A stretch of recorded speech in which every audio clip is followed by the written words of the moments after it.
What's up, guys, and welcome back to EBFG TV. We're back for another week, another match preview. This week, the Sounders open at home against Red Bull New York. Brian, I'm very excited. Are you excited?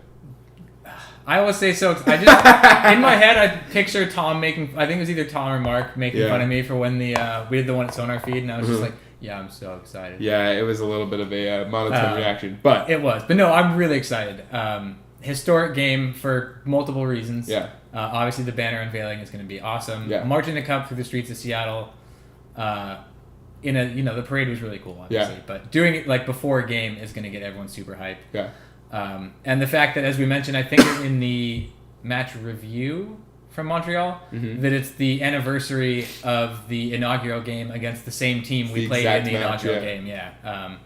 It's just everything about this game has got me pumped. It is. It's very exciting because, you listed all the reasons, but on top of all that, it's the first game of the season. Like, it'd be an exciting game regardless, but it's the first game of a new year. The team is coming off a pretty big road point in Montreal. They got the late winner, as a lot of you know, thanks to Will Bruin. And, it's going to be a big game. What do you expect from the Sounders against Red Bull, New York Red Bull, whatever you want to call them, on Sunday? I mean, in terms of, like, the personnel on the field, I think we'll see pretty much the same thing that we saw in Montreal. I wouldn't be surprised, as we've kind of talked about earlier, that if maybe Fisher gets the nod over Svensson, because Svensson's had a kind of rough couple games. We looked really good when Fisher came on. For sure. Last weekend. But I think we're going to see a completely different team in terms of personality on the field. I think they're going to be energized, they're going to be fresh, they're going to be ready to go. Do we know how many tickets have been sold? So me and my friend Peyton, who's in town this week, we walked by the stadium today. On the side you sit on, which is the side that the camera sees on TV, there is much less tarp than there usually is. Okay. So I guess usually it's like those three sections that are untarped at the top of the 300 levels at CenturyLink Field.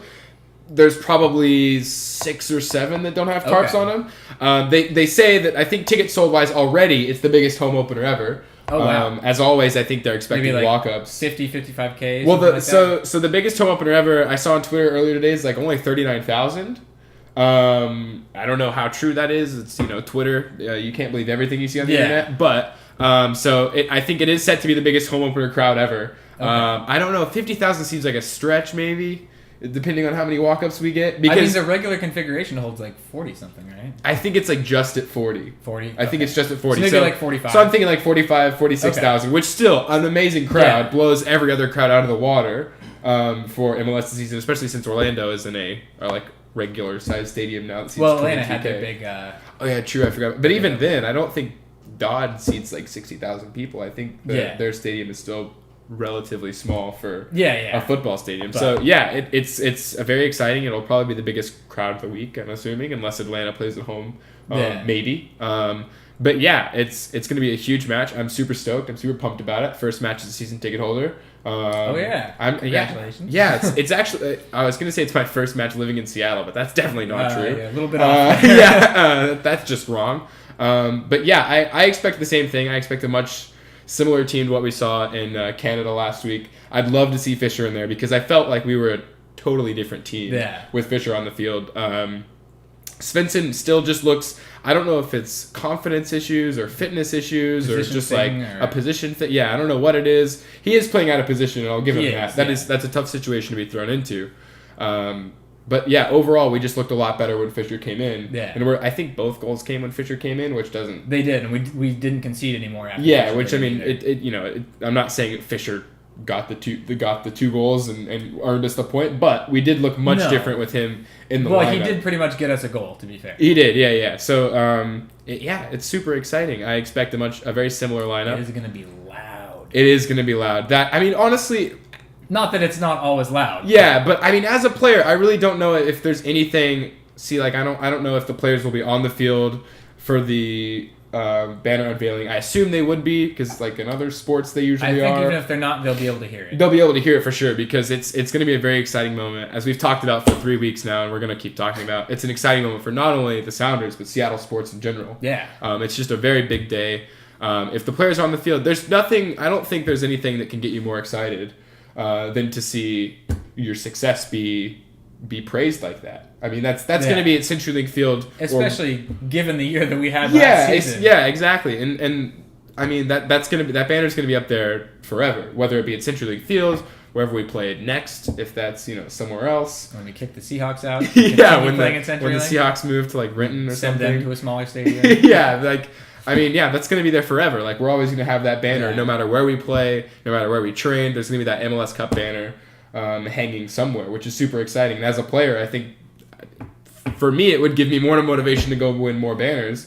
I think it might look a little lonely up there. We may have to get exactly like you need a friend. That's all I gotta say. We need more MLS Cup banners.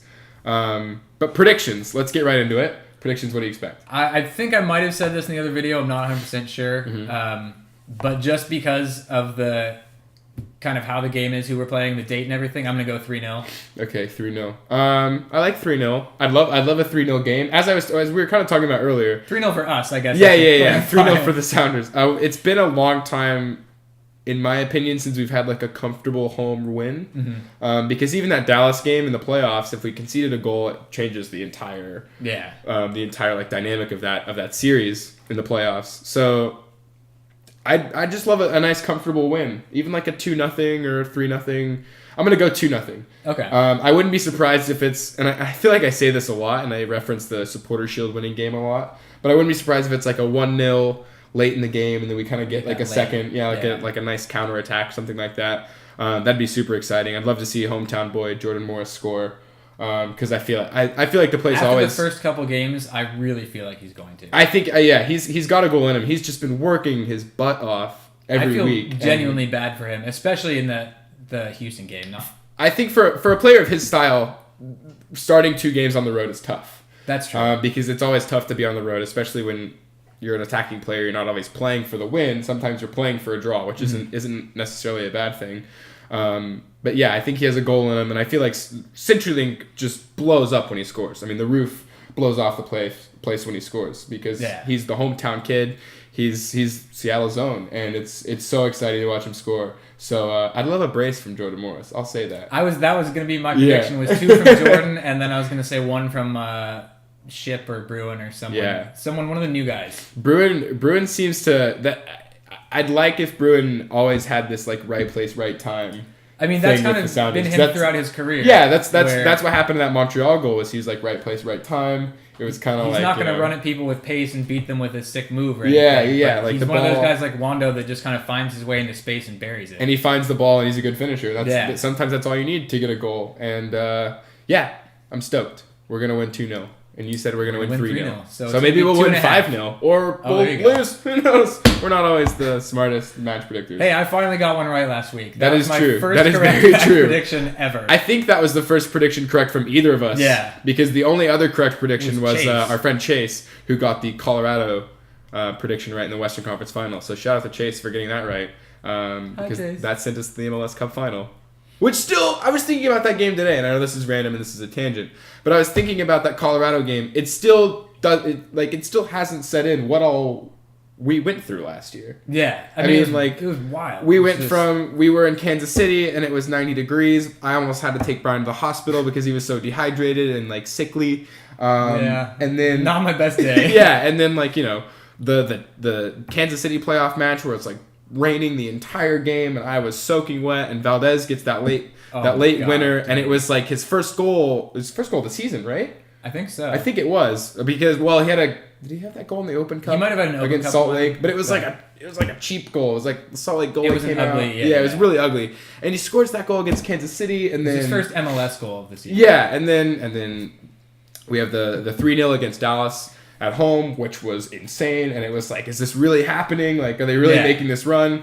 They hold the line in Dallas. They win the series. They come home to Seattle. They beat Colorado 2-1, which at that point it was a toss-up whether we were going to make the MLS Cup final or not. Because that away goal, which was a deflection, and just we were so happy just to be there. Yeah, I mean, it was crazy. It was almost like a lot of it was just like, I don't know what got into the team last year, but they just got super hot at the right time. And, it kind of makes the results now, like, not sting as bad, because you're like, well, if they get hot at the right time, they can do some damage. I mean, you definitely don't want to go into every season being like, let's be in last place in July. That's true. That's a good point. I'm not saying be horrible until July and have to get the coach fired, because I quite like Brian Schmetzer. I do too. But, we can kind of relax for a little bit, which is nice. Yeah, certainly not worried about 1 point in the first 2 road games. Not a big deal. Yeah. The team, I thought, looked improved in Montreal versus what they did in Houston. Mm-hmm. And I think it's going to be night and day difference what they look like on Sunday. I think so too, because it's when you have 45,000 people behind you, however many are at CenturyLink this Sunday, it's motivating. I think it really is. I've never been in that position, but I can imagine it's pretty insane. Yeah. To know that there's 45,000 people who are there to like spur you on to victory. Like that's crazy. Yeah, I'd never really thought about it that much, but then you see interviews with guys like Valdez, who had come in, who had spent 10 years in the Bundesliga, and comes in and says how much he's blown away by our home crowds and how like charged up it gets the guys. That really gets you thinking like, oh wow, we have something like really special. We do. We have something very special in Seattle. I mean, and for a long time, I think a lot of people thought it was special within the country, which it is. Right. But I think it's special on a world scale. I mean, the amount of support that the team has here is electric. I mean, it really is. That's like one of my favorite ways to describe it. Is it's just like some of my Norwich City buddies watch videos of the ECS and just the guys going crazy, and then it's just the whole stadium. Really. Yeah. And tell me how jealous they are. Because Carrow Road holds 20K, 22K, something like that. Yeah. So it's always really cool to hear that sort of stuff from the traditionally kind of big. Yeah, soccer. It is super cool. I'm super pumped for Sunday. You're super pumped for Sunday. Everyone's super pumped. We're all super pumped Peyton's for Sunday. super pumped. Peyton's super Peyton pumped. Won't be there, He won't be there. That's okay though. He'll still be pumped. Little Nico's super pumped. Brian's dog is pumped. My dad's pumped. He's watching in Texas. Yeah, I mean it's infectious. That's another way to describe it. Is that like the support of this team is just infectious, and it's a lot of fun to be a part of right now, and I'm excited to see where the season has in store. Yeah, 3 weeks in. Oh man, 3 weeks in. I just got a little scared about how long the season is. Like, right. Woo! We got a long ways to go. We got our loss and our draw out of the way, so we're going to win all the games for the rest of the season. Yeah, so I mean, we're going to be the first team in MLS history to go 32-1-1. No biggie. Yeah, they can call us the Invincibles if you want. That's fine. The mostly Invincibles. Solid gold supporter shield. All right, if you want. No, let's not get too far ahead of ourselves. Let's take it one game at a time. Yeah. Other sports cliches, and let's just have some fun on Sunday. If you don't have tickets to the game, get them. It's a good idea. Take part in not only club history, as we've said, but Seattle sports history, because it's going to be a super exciting day for Sounders fans and for Seattleites and Tacomans and Taco Mans and other Washingtonians. And even if you've been before and you've maybe gotten a little bit burned out on it, you're not going to want to miss this March to the Match. No, it's going to be electric. I'll say that myself. I use that word a lot, but I really feel it. Yeah, I do use it a lot. But it's going to be, it's the whole day. I think it's just going to be really special. I'm super excited for Sunday. I've been looking forward to it since December. December 11th, right? So yeah, I'm very excited. As am I. Awesome. Well, thank you guys for watching EBFG TV. Like, comment, subscribe down below. Your thoughts on Sunday's match. Whatever you want to comment, Just if you like Brian's purple shirt. It's a nice purple shirt. It's a nice shade. It's a good Huskies purple. It's very royal. Yeah, I'm an SU guy, Oh, I don't know. Hawks up, whatever. We got some red in the background. Yeah, there you go. But it's an Arsenal. It's an Arsenal potholder. That's not the red I want. Anyways, thank you as always for watching EBFG TV. We will see you after the match on Sunday.